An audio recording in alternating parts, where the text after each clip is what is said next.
guys ready to rock? Try it again. Good morning, New York! Are you ready to rock? Yeah. You wanted the best, but they got stuck in the tunnel, so you got me.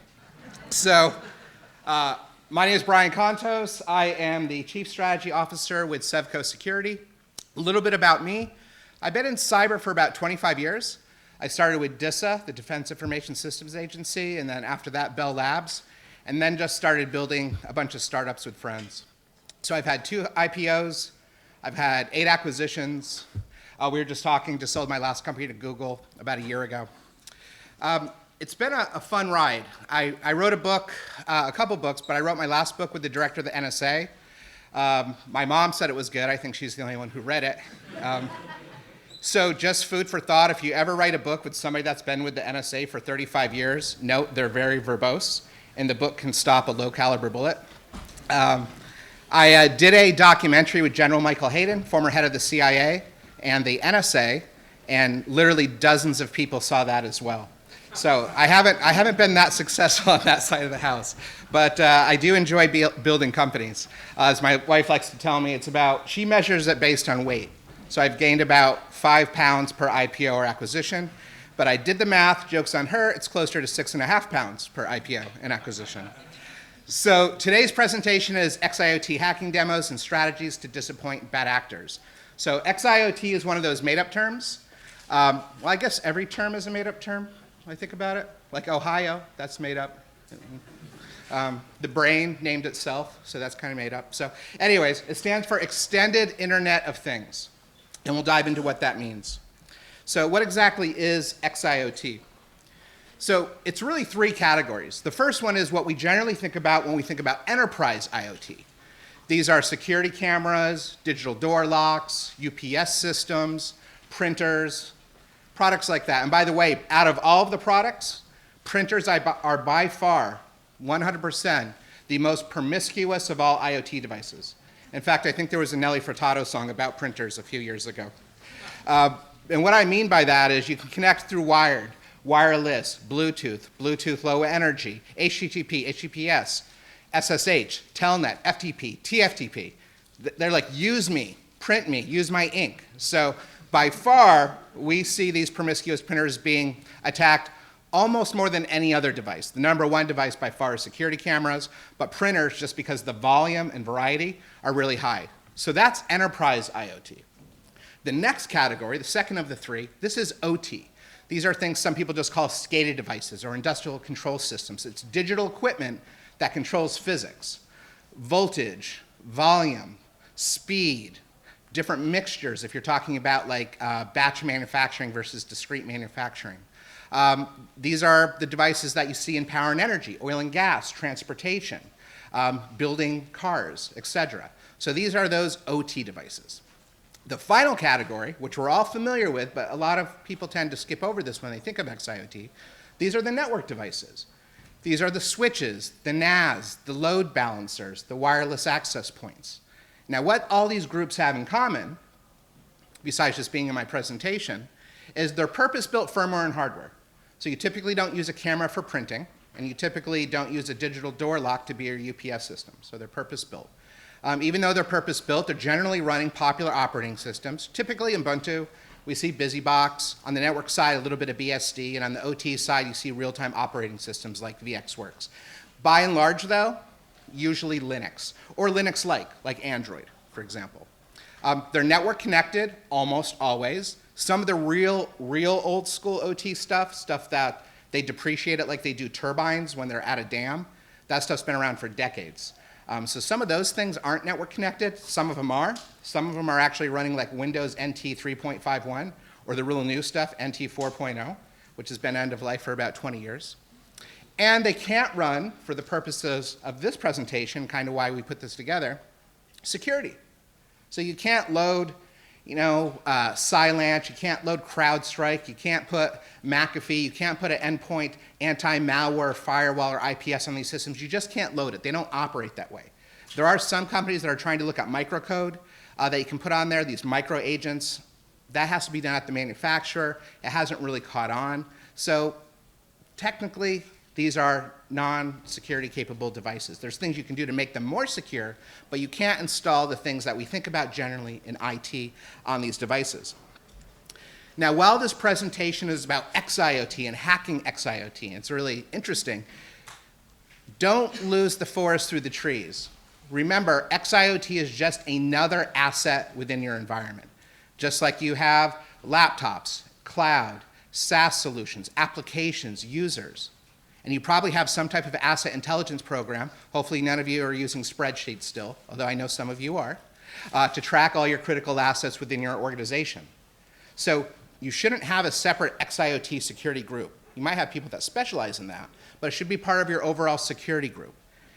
And it shouldn't be a separate solution that's standalone in a silo, like we see here. I know it's a bit hard to read, but you see products like Phosphorus or Axonius, Nozomi. These are products that specialize in this xIoT world in terms of discovery and actually remediating certain risks. But that has to be all incorporated to your larger asset intelligence program. So again, don't lose sight of that through this presentation. It's really easy to get kind of in the silo, which is just xIoT, but not a part of your grander strategy. And when you're talking about those assumptions, a lot of people look at asset intelligence from sort of a assumption-based perspective, juxtaposed to an evidence-based perspective. Make sure that you're going beyond the way that we used to do asset intelligence, back in the olden days, which is like 5 or 6 years ago. Make sure you're actually looking at across the board. Tell me every device I have that's running Malwarebytes and CrowdStrike, and it's in Microsoft Active Directory, and these users have access to it. And be able to correlate that asset information, just like you're able to do on a SIM side, for example, looking at event data. That's kind of the new. That's what people are doing with assets today, and certainly xIoT has to be part of that if you're going to be successful. So that's all I have to say about assets. Now, when we think about xIoT, the volume, velocity, and variety is staggering. If I asked all of you to just name 5 xIoT devices, you'd probably have very, very different perspectives on what they are, brands, use cases, etc. But consider this. There's about 10 million servers in the cloud. I'm not talking about virtual machines or anything like that. I'm just talking about physical devices. And think about that as kind of the number of horses in the world. There's about 60 million, so it's pretty small. If we think about how many traditional computers with actual keyboards connected to them, like my laptop here, that number has been decreasing year over year over year. Today, there's about 5 billion of those, or roughly the number of people, which is about 8 billion. So that number continues to decrease. So let's look at the number of xIoT devices. There's about 50 billion, or roughly the number of birds in the world, and growing rapidly, and being developed by virtually every country out there, most of which have organizations developing them that are not technology companies, certainly not security companies, and certainly not in a very security-minded way. So there's a ton of these, which means it's a very target-rich environment for attackers. So who here has used Kibana? Okay. Who here has used Shodan? Okay, so a lot of you have used Shodan. The reason I asked about that is we're going to do a little Kibana a little bit later. So Shodan, for those of you who aren't familiar, just to kind of dumb it down, it's like a Google search to show me what's connected to the internet at any given time. Now, it's not perfect, and it's not awful, but it's pretty good. And it can give us some kind of rough estimates of numbers. So the first one I said, tell me how many security cameras are actually connected to the internet right now. And it's over 4 million. And then I looked at printers, and I looked at some other things. This last category are UPS systems, uninterrupted power supplies. What's the use case of having your UPS, which you probably have because you probably have something really critical plugged into it, out on the internet and exposed like that? It probably isn't very good. And I'll probably say that there's some percentage of these devices that are honeypots, and they're just looking to get attacked. But even if it's 5%, still, why would you have a UPS? Now, here's a question for you guys. What do you think is the most popular brand of UPS around the world? APC, great.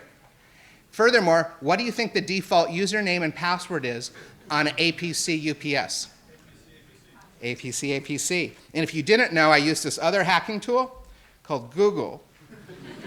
And I said, what's the default password for APC UPS? And in less than a half a second, it said, oh, it's lowercase APC and then lowercase APC. So we have a bit of a competition in our company. If we ever find an APC UPS that doesn't have the default password APC, everybody in the company gets a steak dinner. We've been eating a hell of a lot of chicken because it's never happened 100% of the time. So those roughly 13,000 that are out there right now, you can log into them with APC, disable them, or leapfrog into the organization. Not that you should, but you could, and there you go, and now you know. A few more stats that are kind of interesting when it relates to these xIoT devices. So there's about 3 to 5 xIoT devices per employee. So a company of 10,000 people has roughly 30 to 50,000 xIoT devices, which is about twice as many than they generally think they have when you go in. If you say, how many do you guys think you have? Oh, Brian, we think we've got about 25,000. In the back of my mind, I'm saying, okay, so they've got about 50,000. And that's usually about right, that 3 to 5. Now, there's a bit of a bell curve to that. A law firm is going to be a little bit less. They're closer to about 1 to 2. Retail is a little bit higher. That's closer to about 5 to 6. And then manufacturing can be even higher than that, closer to 7 or 8. But it averages out, especially financial services, healthcare, so on and so forth, about 3 to 5 per employee, right? Which is a heck of a lot more than anybody generally thinks about. And they go, oh, well, the voice over IP phones. Oh, and that's right, we have 10,000 security cameras. Oh, yep, you're right, the digital door locks and all these other things. So there's a lot. Again, a very target-rich environment. So what's the big problem? There's a lot of them. The other issue is 50% of them run default passwords, just like that APC UPS we saw. The other 25, so you've got 50,000 in your network, 25,000 of them have a default password that I can simply Google and find out how to get in. No one's changing them. Think of security cameras. A crew shows up in a van with a box of cameras, and they're drilling them into the wall, they're connecting it to power and fiber optic cable, and then they leave. Do you think they're really thinking about your security development life cycle? Do you think they're really thinking about, hey, we should go ahead and rotate these passwords every 90 days, uppercase, lowercase, special characters, at least 20 characters long, so on and so forth. We should follow good password policy. No, they're thinking, I want to bolt this into the wall so I can get out of here. That's what they're thinking. So 50% have default passwords, which means when we're saying hacking xIoT, we really have to put it in quotes, because a lot of the times you don't really have to do much more than a Google search. Now, most hacks aren't because these devices are internet accessible.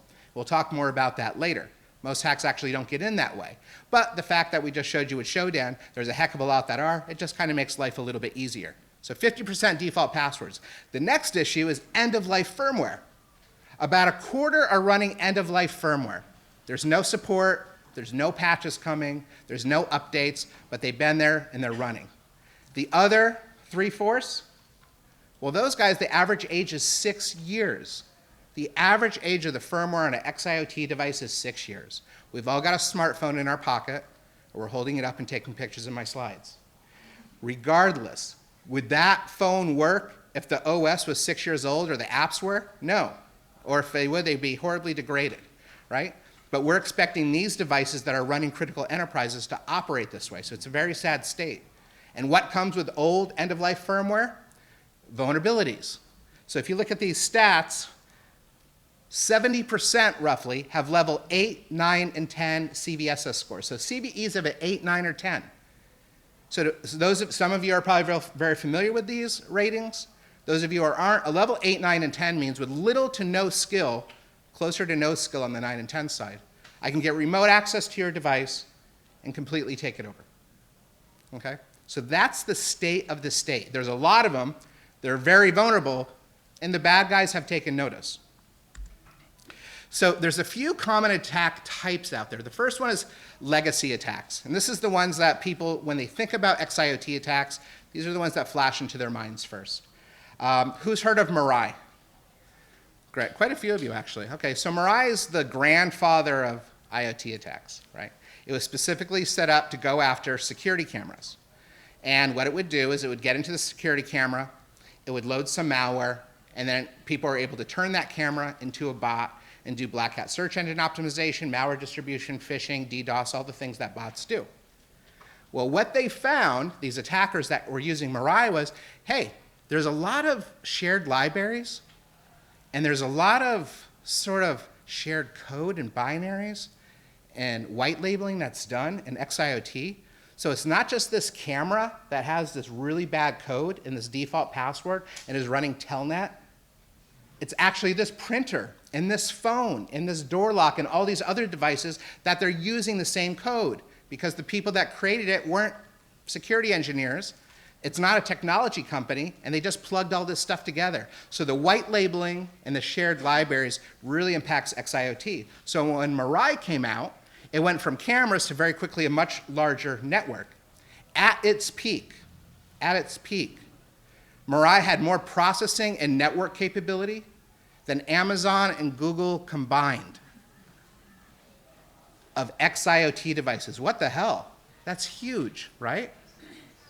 So the sad thing is, and there's many sad things in this presentation, the sad thing is we go into organizations today that still have devices that are vulnerable to Mirai. Why? Because their code hasn't been updated. It's still 6 years old, like we were talking about. Furthermore, we find organizations that are infected with Mirai. They've been running Mirai for the last several years, and they don't know or don't care or no one's watching. Remember the end of Spider-Man, the Spider-Verse, where all Spider-Men were pointing at each other, who's Spider-Man? And you go into these companies and you say, well, who's responsible for your security cameras? Well, it's the security team. Oh, no, it's not us. It's the network ops team. Oh, no, it's facilities. Facilities, what? No, we outsource that to a third party. A lot of finger pointing. Nobody wants to take responsibility. And I don't blame them. If you have 25,000 cameras that you need to update and fix the firmware, and the way you're supposed to do it is walk around with a thumb drive and a paper clip to reset this thing, it's going to take a long time, right? So nobody does it. If the choice is that or do nothing, you choose do nothing. But who's heard of an attack called RSOX? This is kind of recent. So RSOX was part of a takedown. The United States, the UK, a couple other countries. It wasn't the Five Eyes, but it was a couple other countries were involved in this. South Korea as well. There was a major botnet. This was from a Russian cybercrime group. Cybercrime by day, nation-state actors by night. We see that all the time because they have safe harbor, just like the pirates did of the Caribbean, not Johnny Depp, but the real pirates. Anyways, I digress. So they're hacking in, and they're getting into these devices, but when they wrote the code, they say, you know what we're going to go after? Let's go after industrial control systems. We'll go after enterprise IoT. We'll even go after some network devices, but let's really focus on SCADA. And they did, because nobody really pays attention. If people don't pay attention to cameras, you know no one's really paying attention to PLCs and industrial control systems on assembly lines, right? So they actually compromised tons of industrial control systems, probably the most widespread industrial control system attack ever. But it wasn't used to blow things up or shut the power down or destroy the chemicals in a pharmaceutical company or for an agricultural company or anything like that. It was just simply because they had the audacity to be accessible off the internet, and they added them to their botnet army. Now, these guys, for RSOX, they were actually renting their botnet out. So for $30 a day, you too could have access to this massive botnet, black hat search engine optimization, DDoS attacks, so on and so forth. But for $100 a day, you got full 24/7 online technical support to help you out. So they monetized the crap out of this thing. Cyber criminals have gotten really, really good at monetizing xIoT attacks. Nation states use them for different reasons, but cyber criminals are, look, you have more xIoT devices than you do laptops. It's super easy to get in. I can do the same type of capabilities, and I can rent these things out. And it's easy to hide, and I'll show you how to do that a little bit later. Outside of these types of attacks, the legacy ones, are the physical attacks. I want to get in and shut down your power. I want to get in and spy on you with your camera. We see a lot of this in manufacturing. We see a lot of this in the video cameras that are in conference rooms. We're actually with a very, very large financial services company that had the cameras in their TVs that they had, their LCD TVs mounted in the wall, in all of their executive briefing rooms compromised. And people were able to spy on them with audio and video, in some cases for a couple years. Very sad. Again, a lot of sad stories. We saw an organization where they had their digital door locks compromised, and people could unlock and lock doors at will, right? I think it was 8,500 different doors. And again, hacking wasn't really a big thing. But I mentioned nation states and cyber criminals have taken note of this. We talked about cyber criminals for RSOX. This is Frontin. Has anybody here heard of or used Frontin? So Frontin was a tool designed by contractors for the Russian FSB, specifically to find xIoT devices, compromise those devices, control those devices, and then use those devices to leapfrog to attack IT assets and cloud-based assets within that organization, which we'll get to in a moment, but that is the most prevalent type of attack today. So if you speak Russian, or you can use Google English to Russian translator, you too can have a military-grade, nation-state designed xIoT hacking tool. Why?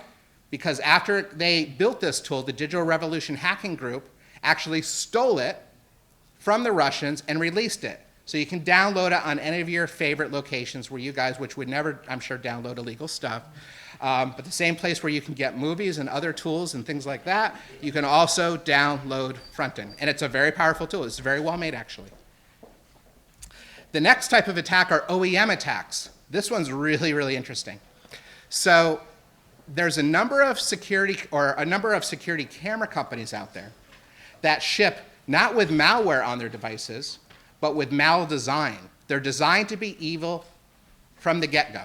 It's not like they can be patched. They were built that way from the manufacturer. So for example, I might have a security camera. I say, hey, stop recording. Don't record audio, don't record video. It says, okay, okay. I'm going to turn the green light to red. But don't tell anybody I'm still recording. And it still records. And furthermore, it doesn't only record, but it sends that information off to a distant country that rhymes with Lima. So you have this issue now where you have security cameras that measure in the hundreds of millions worldwide, recording audio and video, collecting data, sending it to some location where apparently they're doing some type of correlation, anomaly detection, temporal analysis, volumetric analysis, who knows, to try to crunch it, because it's a huge amount of data looking for people to blackmail, I guess, or looking for corporate secrets, what have you. So a couple years ago, the US government said, hey, you know what? This is bad. I said, okay, that's good. I'm glad you noticed. And we're not going to allow any government contractors or any government organizations to actually operate these cameras from Huawei, ZTE, Hikvision, and so forth. But it wasn't until November of 2022 where they actually made it illegal. They're now illegal to import, and they're illegal to sell within the United States. And that's pretty interesting. But I was just at a conference called GISEC in Dubai about 6 months ago. The biggest sponsor of this conference, which was huge, there was like 200,000 people. They actually had a hovercraft motorcycle, which I thought was really cool. But 200,000 people, the #1 sponsor, Huawei. So it's not like they're gone, they're still here. But you're seeing governments all over the world now scrambling to try to get in front of these things because they're cameras specifically designed to record audio, record video, and siphon it out. Now, the last group are pivot attacks, and this is the big one, so I want to keep this one to the end. These are attackers that gain access through some other means, like a phishing attack, for example, and they're like, well, great, I got you to click on something on your laptop, but I don't want to stay on your laptop. Your laptop is not a great place to hide, because you've got network security and app security and data security and people looking at it and audit logs and all these other things. Why don't I just go on one of those promiscuous printers you've been telling me about, or one of those naughty Huawei cameras, and I'll just go ahead and hide out there, and then from there, I'll use that to attack your IT devices. I'll use that to siphon out sensitive data. I'll use that to attack the cloud. And Bandiant actually discovered an attack a few months back called Quiet Exit. And this is the new. This is the one that's really making people nervous, as well it should. Because it's not about attacking your device to turn it into a botnet. It didn't come shipped malicious from the manufacturer. It's not about shutting your power off or opening up a door. Those, of course, are horrible types of attacks that can cause physical safety issues, etc. This is all about stealing your data. And they got in through a typical phishing attack, whether it was through messaging or email, social media, what have you. Somebody clicked on something, and they got their device infected. Now, to maintain persistence and evade detection, they had to pivot from there to an xIoT device. Now, do you think they just pivoted to like one promiscuous printer and one camera? Hell no. They went from there to tens of thousands of devices. Why hide in one when you can easily hide on 10,000? Makes you much, much harder to get out. Now, when they were on those devices, what they did was they installed a bit of malware. They installed Drop-Bear SSH. Drop-Bear SSH has been a tool that's been used for reverse SSH tunnels for a very long time.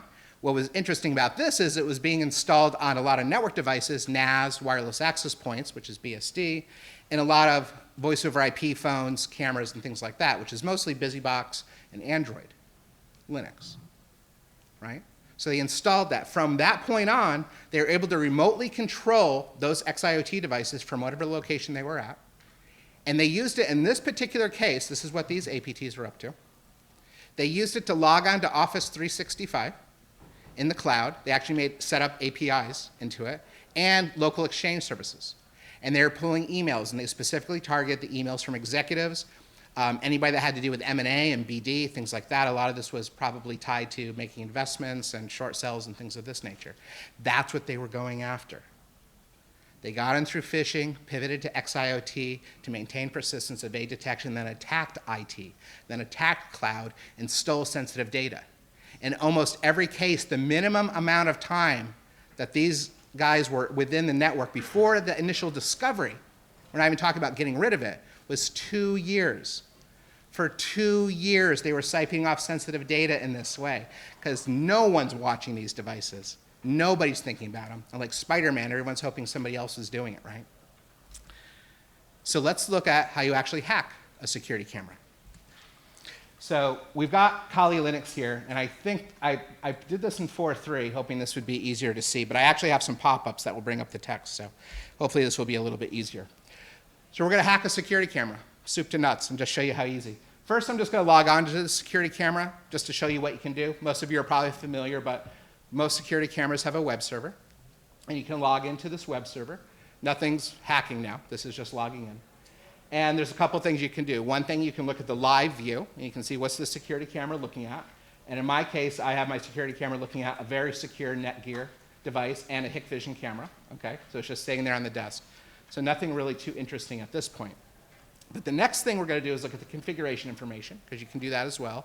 IP addresses, default gateways, DNS, so on and so forth. General network config. Okay, nothing there. We just know that we have a camera. So now I'm actually going to go back to our friend Shodan, right? And I'm going to do a quick little search here. I'm going to use the command line for Shodan instead of the cool GUI and say, show me how many of these devices actually exist in the world that are internet accessible. Oh, there's about 3.5 million of these. Okay, great. Show me how many of these just exist in the United States. Came up, oh, there's about 500,000 of these. So there's about 500,000 of these cameras that are internet accessible. And like I mentioned, internet accessibility isn't really how most organizations get in. So now, knowing that this is a Hikvision camera, which I can find out from just doing a cursory scan, I'm going to go to exploit database. Now, there's lots and lots of these. There's some that you can pay for. A hack like this is usually about $5,000, but I'm very cheap, so I just want to get the free one from XploitDB. There's some that you can get on Tor as well, and you can have stuff built for you, but we don't need to go Couture here. We'll just go regular. So I'm going to create, and this right now is just in Kali Linux. I'm going to go ahead and create a file here, and I grab that Python script from XploitDB, and I'm going to execute it. I'm just going to execute, and now it's verifying that, yes, in fact, this camera can be hacked. That's all it did. So I downloaded the script, I ran the Python, I typed in the IP address, and I said go. So now I'm going to make a directory on this device. Now I'm in the camera. I've actually exploited it because I ran the Python script. That's all it took. Now I'm doing some things I would do on any Linux. This happens to be running BusyBox. So we made a directory, and we called this directory bad. And the next thing I want to do once I do that is I'm going to download some tools. So I can actually download tools to my camera. I can download scanners, I can download password crackers, I can download malware, I can download whatever I want. So I'm going to use TFTP to do a remote get of a file called doobad from my TFTP server, which just happens to be running on my Kali Linux. So we download this file. Again, these are just general Linux commands, nothing special here, Unix commands. Now I'm going to change that file, 777. Anybody can read, write, and execute this file called doobad. And what's this hacking tool that we downloaded onto our security camera? It was a Shrek video. So why not? So I easily compromised the camera. The hardest part was actually taking the time to go to exploit DB and find the Python script, and then just running the Python script. So I went ahead and I uploaded that. So now I actually want to do something else. I showed that I can upload files. I want to exfil files. So I can go ahead and attack another device, grab sensitive data. For the sake of time, I'm just grabbing the PEM files, so the cert files from these devices. And I'm using SCP, which goes over port 22, just like SSH. So I'm basically doing a secure copy protocol of any sensitive data that I have on that camera. And that's how easy this is. There's the command. Again, it's just SCP. It's nothing super crazy. So I can download files to this camera. I can exfil files from this camera, and I can take those those files that I pulled off, and now I just have them directly on my database, or I'm sorry, my laptop that I downloaded them to. That simple. Again, that's hacking a security camera. All I knew about it going in was it was a Hikvision camera. I went to exploit database. I grabbed there's only a few different scripts out there. I could have run this through Metasploit, but I just decided to use the Python script by itself. I checked to see if it was vulnerable. Yes, it was. And I knew going in 90% of the time it will be. And then I just ran the execute.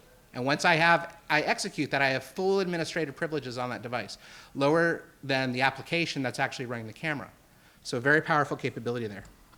Now, that's enterprise IoT. Let's talk a little bit about the SCADA stuff. This is pretty interesting. I tell a lot of people that OT security and xIoT security and all this is kind of like security was in the 1990s.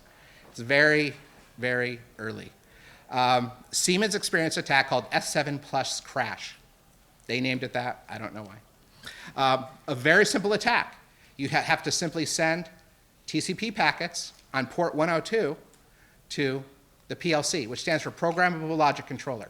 And PLCs generally do things that are based on what's called a set point. For example, I'm allowed to get up to 100 degrees or drop down to 90 degrees. And as long as I'm in that range, everything's good. But if I get hotter than that, I'm going to send an alert to a SCADA system, which is just a management control system for this, and say, hey, I'm getting too hot. Or if I get lower, I'll send an alert, I'm getting too cold. So if 100 degrees is the hottest that this is supposed to get, I could go ahead and crank this up to 150 degrees and then start sending it packets on port 102. And in doing so, it's trying to send an alert, but it can't because it doesn't understand what's happening on this port 102, and it gets confused. So it just does nothing. It's essentially a DOS attack on this device. Now, Siemens said, okay, well, we have some ways you can fix this.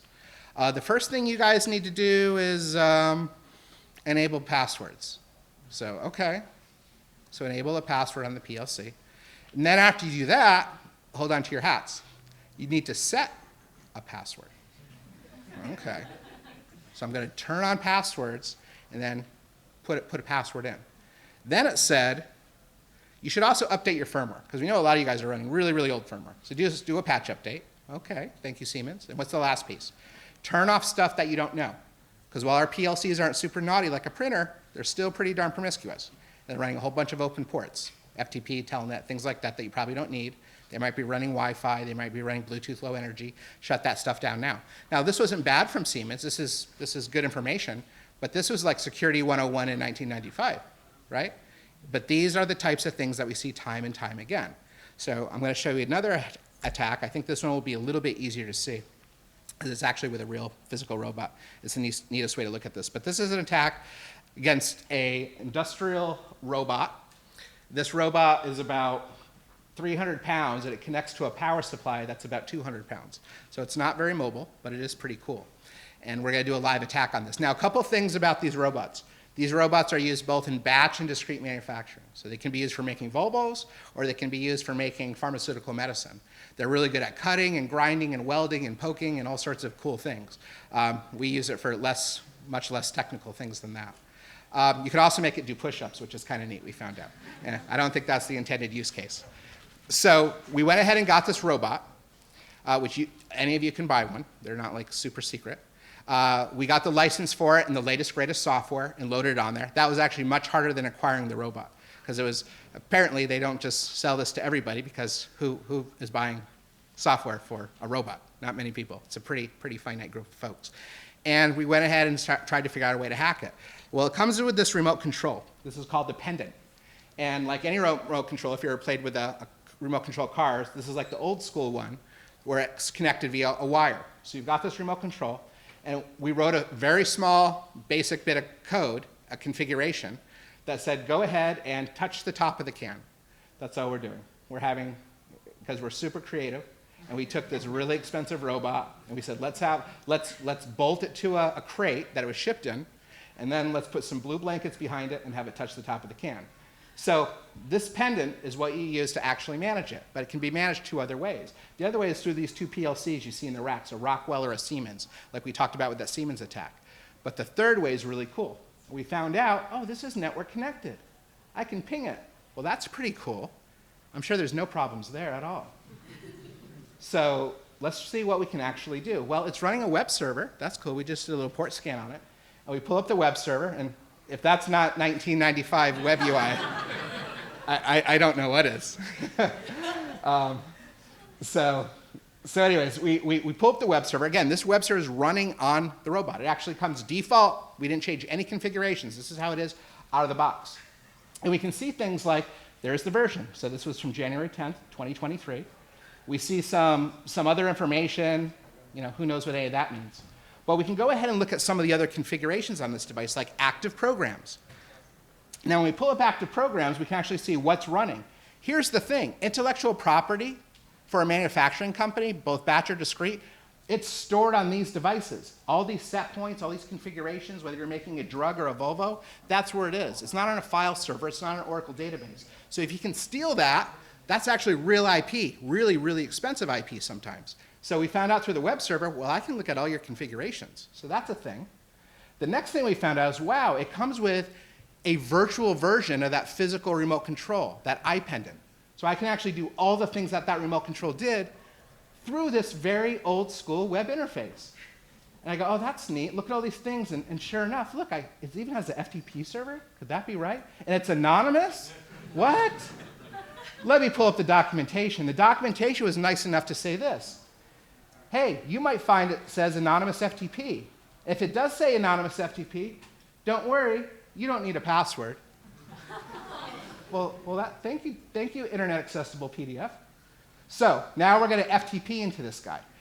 We just saw how ultra secure and hip the web server was. So let's FTP into this. Hit enter. Oh, now I'm in. Well, I'm sure I probably can't do much. It's just an FTP server. What could possibly happen? So let's pull up the directory. It's going to pull up everything that's listed. And remember, a lot of this is super secret intellectual property, right? I want to steal the code that touches the top of the can with your robot. But there's the file, can.ls. That's the actual file that we're going to try to take. But I probably can't download it. Can I run a get? Maybe I can. Oh, crap, I can. So I can actually download the can file. Okay, so all I've done now is downloaded that program that touches the top of the can. So I'm going to use this hacker tool called Notepad. So I open it up, and we're going to change one variable on one set point. Right there on z-axis, it said 205 millimeters. We're changing it to 305 millimeters. Take that, robot. So now it's just sitting on my laptop, so it's not really doing anything, so I'm going to save it. I'm going to do a save as, because it has to be saved with a .ls, so nothing fancy there. So can crush is the new name. So I've now named this to can crush, and I've got it sitting on my laptop. Big whoop. The FTP server definitely won't let me put a file on the FTP server. Why? Oh, crap, it does. I can download a file, I can modify it, and I can put it back on the robot? Oh, robot. Well, that's not good, is it? And we made some calls, and apparently it's not good at all. So we go a little bit deeper and say, well, it's on the robot, but the robot doesn't know how to use it. So there's probably some secret, secure way to make it use that file. So we come over here, and we look at the programs. There's can crush. OK. So it's there, but it's still not running it. But we see there's the one we modified with the z-axis. Right there, 305. OK, cool. So it's on the robot, but the robot's not using it. I'm sure there's no way to make it use that file. So we go into the menu system. Again, this is the virtual pendant. This is what you could do through a PLC, like a Rockwell or Siemens, or through the remote control, or through this handy-dandy web server. And even if you don't know anything about this thing, this robot, you can find out, oh, well, that's pretty easy to understand. Let me go into the default program, change it from can to can crush, and now I'm going to click OK. Okay, did you see that? I clicked OK. That was the biggest part of the hack. I clicked OK. Okay, so now can crush is the default program. The cool thing now is people reboot these robots like every couple weeks. Their cache gets full, just like laptops, computers, etc. But that will stay persistent now. And they reboot usually in about 5-10 seconds. So you see the reboot now. Even after a reboot, it's going to always run can crush instead of can. So now the robot is doing his robot stuff. He's winding up. And again, he's just supposed to touch the top of that can. And oh no! Who would have guessed can crush would crush a can? And that is how easy it was to hack an industrial robot. We used the power of logging on with HTTP and FTP and Notepad. That's about all it took. And we made it dance as well. It's actually kind of, I mean, it's pretty honest, it's pretty cool to play with these things. Now that was pretty obvious, that attack. It would be less obvious if I was making a gear, for example. And that gear was supposed to be grinded to 2.55 millimeters in thickness. But I have it changed to 2.50 millimeters. And it's probably going to work, and it's probably going to pass QA. And if it's in a car or a helicopter or a machine, it's probably going to operate for a while, maybe a few months, maybe a few thousand miles.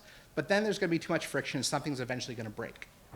So if you do a very small attack like that across not one robot, but across thousands of robots, and you just saw how easy it was to do, or you modify the chemical mixture in some type of pharmaceutical, you can have a dramatic and dangerous impact on things.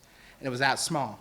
And as we saw before, I could have taken the configuration file and stolen that and used it for my own personal nefarious activities.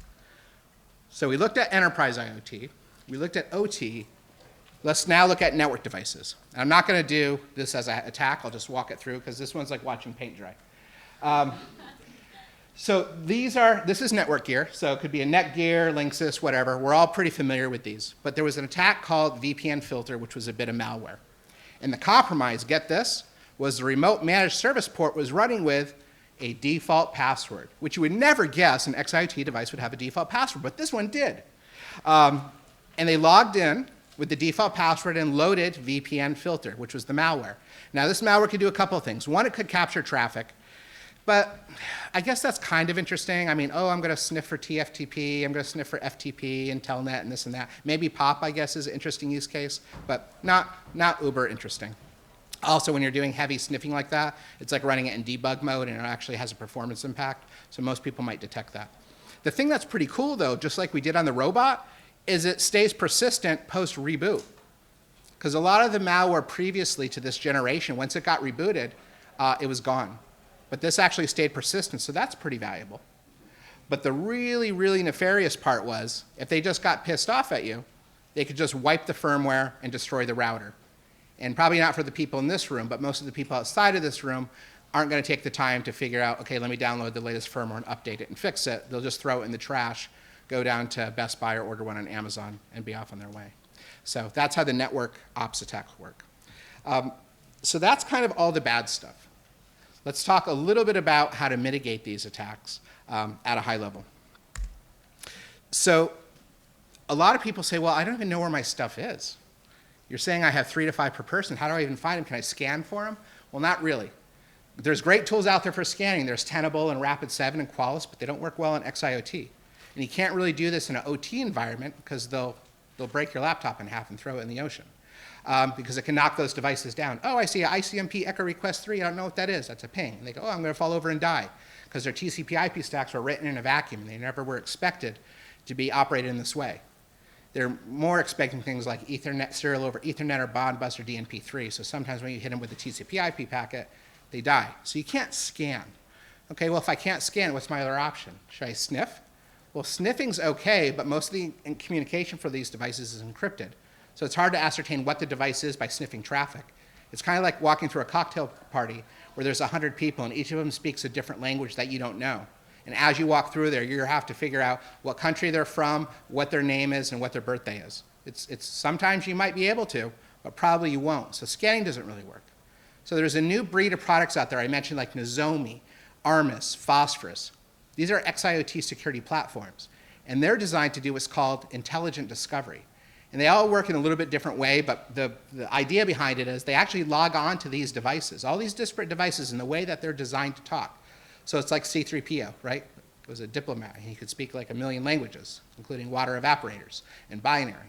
So these platforms can go ahead and communicate with all these disparate systems, OT and IoT, extract information. Hey, you're an HP printer, model ABC123, running firmware XYZ that we know has CVEs, da-da-da-da-da.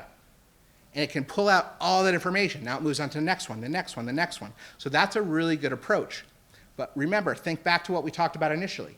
Don't do that in a vacuum. Make sure that's part of your asset intelligence program. So the same place where you're collecting all of your asset intel, all the information, what's Malwarebytes running on, what's CrowdStrike running on, what's an Active Directory, what SaaS tools, what users, Automocks, all that, and you're correlating all that information for your assets, now pull in xIoT as well.